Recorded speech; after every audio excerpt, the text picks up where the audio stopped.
Are we really all that surprised when we consider how technology continues to fail us over and over again in so many ways? Because it should be about impact. It should be about doing something that matters, not just putting in long hours because somebody says so. It's time to start wiping up things and enjoy a beautiful, wonderful world where technology is here to serve us. It's here to serve us, not the other way around. The good news is we can change all of this. This is all stuff that we can change. What you do, it does matter. It does matter. Welcome to the show. Welcome to the show.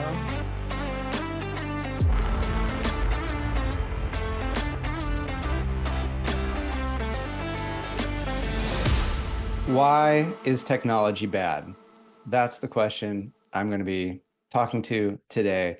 So if you're watching this right when it comes out, this is about 2 weeks after the large CrowdStrike slash Microsoft outage of so many key critical internet systems. A lot of people got impacted around the world. Most people did not know what CrowdStrike was. Now they just know it caused a huge pain in their life. I even have a friend who was in Las Vegas at the time and was supposed to be flying back, but all of the airline systems were down, or at least the ones for his airline was down, and he ended up having to take a 24-hour Greyhound bus trip back. And this is probably just the latest, biggest technology disaster that was a huge global scale, self-inflicted. It wasn't even, a cyber attack. There was no, security vulnerability. This was no Y2K issue waiting to happen. Yet, are we really all that surprised when we consider how technology continues to fail us over and over again in so many ways? This is just a big one that really hit people in a lot of critical ways. Yet even just to the smallest things of where it just makes us feel like we're missing out, because it's like you get a beep and or a vibrate or a whatever, and it's like, oh, is this somebody I want to hear from? Or oh no, just something asking you, do I want to try Uber Eats for free? And it's just like, so why is technology bad? Like, this wasn't why I got into technology. And I will be going over three main points as to why technology is bad.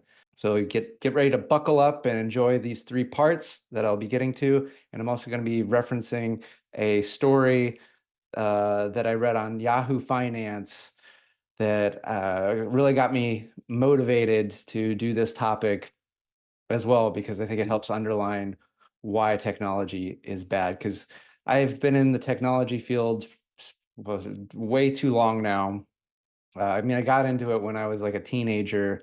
Like I liked playing video games, and then, I was like, oh, can we get a computer at some point? And then I, got a computer, and then I got into computer repair. And there's always been challenges with technology. It needs fixing and problem solving and things like that. Yet I always really enjoyed the promise of technology, that it's like, oh, it could make our lives simpler, make our lives easier, allow us to have time to do the things that like we care about and enjoy, to spend time with people, to connect, to be in nature, to have adventures, to do things that light us up and enjoy being a human. Like, I might not have had the words to describe it when I was 15, but that was what it was about. It wasn't what it's about now. Because does anybody actually know what technology companies do, what their purpose is? There's what they say they're meant to do, but do you know what they really do? They do the same thing that every other company does, which is they seek to increase shareholder value. That's all they're here to do. They're not here to do anything for you or me. That's the system that we have. And so there's a lot where people are worried about, like, what's AI going to do? It's going to do what we choose it to do. And if we allow, and I'm going to get into the 3 points, which is leadership. There's leadership is one of the problems. Working conditions is an issue, and then lack of vision. Um, and these are all things that are changeable, because these have nothing to do with technology. These have to do with you, me, and the other people, as we collectively decide what kind of world we want to live in. So that's the good news. So how did we get here? Or why are we here? And, this is not a history class. This is a fun podcast about how to like improve your life and improve the world because it is kind of like improve your life, your world gets better and other people's gets better because people who are living a better life just tend to do better things. And so let's talk about leadership. Leadership is just bad across the board in most companies that are very, very large. Other than, they do what they're supposed to do is increase shareholder value. But when it comes to technology, I saw this article on Yahoo Finance, which I don't know, for some reason I like to get some of these articles, but the article's titled Gen Z job seekers should be willing to work for free, long hours, willing to do anything, says Squarespace Chief Marketing Officer Kinjil Mathur. So Squarespace is a $6 billion software service provider. A lot of websites you go to could be, hosted, partly created by Squarespace. And the person who does the marketing believes that, hey, it's your problem that you can't get a job. You just need to do anything and everything for free until maybe you get what you want, which seems a little odd. And in this article, she goes on to say that, like, when I was doing it, I'd go through the yellow pages, because that's how long this person's been at it. And I would just, do anything and whatever. I did what it takes because I didn't think just my finance degree was good enough. Um, and then, got that first internship, and then that led to another and another, and then just continue working hard and harder and harder. And if you've read my book, you're kind of like, I say fuck hard work, because it should be about impact. It should be about, doing something that matters, not just putting in long hours because somebody says so. Because who's saying so? Mature? Yeah, it was funny. Like I was like, well, let's check out the Squarespace website and see what they're all about. Um, and one thing I found is funny is they have recognition highlighted, and they say like, we are humbled to consistently win workplace recognition for being a truly exceptional place to work. That's not being humble anymore. You just bragged about it. Like, I'm way more humble than these people. I am so much more humble than Squarespace, that I don't think they can say that they've ever been humbled because I'm way more humble than they are. They clearly have not been humbled because they're just straight up bragging. So if this is what the chief marketing officer thinks is good stuff, I don't know. And so it really is just kind of this is the leadership. Um, yeah, and I was like, let me ask ChatGPT what's, because she says I was willing to work for free. I was willing to work any hours they needed, even on weekends or evenings. I was not focused on traveling. You really have to just be willing to do anything, any hours, any pay, any type of job, just really remain open. Um, so I find this is just a bad leadership. I mean, I asked ChatGPT because I'm like, okay, let's ask technology what technology thinks of this concept of that. And ChatGPT says, what you just described, that could be volunteering if it's done willingly and for a nonprofit, charitable, community-based organization, which Squarespace is not. They are not. It's as if it's in a work context where compensation is expected and not provided, it could be considered exploitation. And so I find that leadership that is saying, hey, you should just be exploitable because I got exploited as I was going up through the system. Like, this is not good. This is not good leadership. This, that's just going to lead to just work harder, just do more. But what are we doing? Why are we doing things? Right. So that leads me to number two, which is the working conditions. These are horrible, awful working conditions, right? Um, and then people are under horrible, awful working conditions. They are not thinking their best. They're probably not thinking for the best of other people. And they are not thinking of probably just anything other than I don't want to lose my job because I don't want to be a failure. I don't want to be a disappointment. I don't want to I don't want to have to go through all of the struggle it took me to get this shitty job, right? So if these are the conditions for the people that are creating your technology, Are they going to be thinking of how can I ensure that someone has a smooth, amazing, beautiful experience and that this is going to uplift them and this is going to help them connect with their families. This is going to help them, um, actually be creative and allow their voice to be heard in the world. They're just going to go, oh, fuck, I guess I just, somebody said so, so I better do it. This is basically the old, it's garbage in, garbage out type of thing. Like if the workplace is garbage, the work out is going to be garbage, pure and simple, and it's only getting worse. Um, because I do think like, you go to Chat GPT, which I recommend always be polite to Chat GPT because you're always kind of training it. Uh, so I say please, I say thank you, I say I appreciate that. Like, hey, could you let me know this? Like that wasn't so good. Yeah, just because I want it to be nice back to me. It's not a person. It never will be a person. It should never be a person. It's technology. Technology is supposed to be here to serve us. Yet when we look at the working conditions, we're serving technology. And then when we see the technology that comes out, we also end up serving that technology. So it's already a completely backwards from what I wanted technology to be about. So that's the second thing is the working conditions are bad. And a lot of tech companies, they have really great benefits, like good short-term disability, good mental health, and that's because they're necessary because it's such an exploitive environment in many, many companies that people have horrible health issues, they have horrible mental health, the suicide rates, which are often not actually disclosed or shared, they're put under the rug, are really, really startlingly high. And that's why they have these benefits, is so that it's kind of like, well, hey, we had these things available. It's not our fault. It's the worker's fault.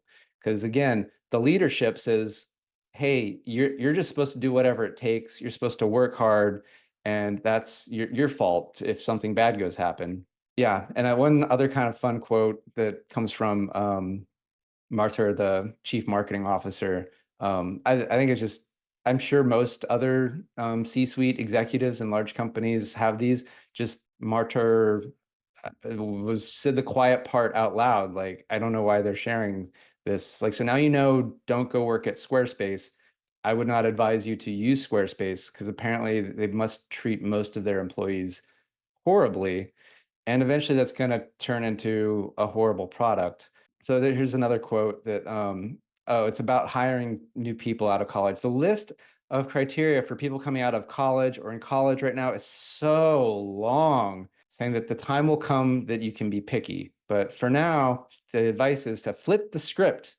And instead of saying, hey, are you going to treat me like with respect and dignity? If you can give me any kind of experience, I would be forever indebted to them. That's the advice. Be forever indebted to the place of work. That's awful. And then she says, I was willing to work for free. I was willing to work any hours they needed, even on weekends and evenings. I think I read that one already. So this brings me to point number 3 of why technology is bad. Its vision or lack of vision. The Squarespace vision is our vision is a future where everyone can be an entrepreneur. Apparently, so they don't actually have to pay people. Then they can just negotiate to pay them nothing and go like, well, they're not even employees, so we don't actually have to abide by any sorts of rules or regulations that might give somebody certain number of hours or health care or anything. We can just get whatever we want out of them. That's our vision. Gross. That's awful. um how about a vision where everybody has enough money, everybody has enough food, everybody has enough access to medical care? Some of you are going to be like, that sounds ridiculous, Justin. It's like, no, we pretty much have a world where that is 100% possible. There's enough resources, there's enough abundance. It's just all a matter of deciding that that's what we collectively would like to do.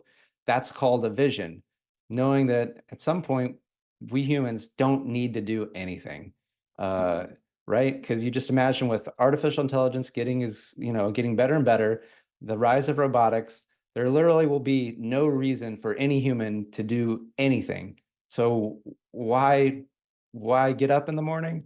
That is That is the big question.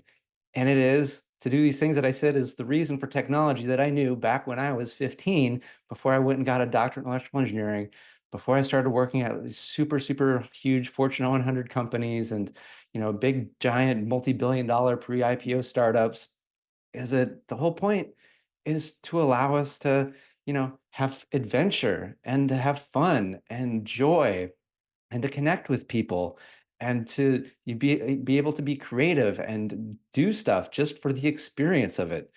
Um, and I don't see the leaders of our tech companies having really any vision of this, of this actually. There's definitely some that get closer, and there's a ton of like really small startups out there that do have this vision. And that's one of the things that I love doing is working with these startup founders and helping accelerate them and scale them as fast as possible so that we do have some technology that is actually meant to serve us, right? That is actually here for our benefit. And that's going to be a company where the workers are feeling like they're having an impact and they are getting rewarded for the impact that they're having. They're not doing it to eat or to survive because they're not good enough yet. They're doing it because they want to be a part of enabling the human experience to expand and to grow and to get over the idea that you have to struggle and you have to fight. That's so old. That's so old. That's like the yellow pages. The yellow pages is dead. This way of thinking of our work environment needs to be dead. It needs to be gone. It's enough. It's time. It's time to upgrade. And then hopefully we're not going to have another CrowdStrike like fiasco, because I was looking up on, so CrowdStrike, apparently they have this cybersecurity software that's in a lot of mission critical arenas. It's supposed to help stuff. They pushed an update, and you know they didn't test it. They didn't test it as well as they should. Flat out, period. They didn't have a good strategy for rolling it out. They didn't have a good enough strategy for testing it. Likely because they wanted to increase shareholder value. I was looking up their, the last quarterly profits I was able to look was, like a good record quarter. Um, and it looks like maybe it's not going to be so good maybe this next quarter.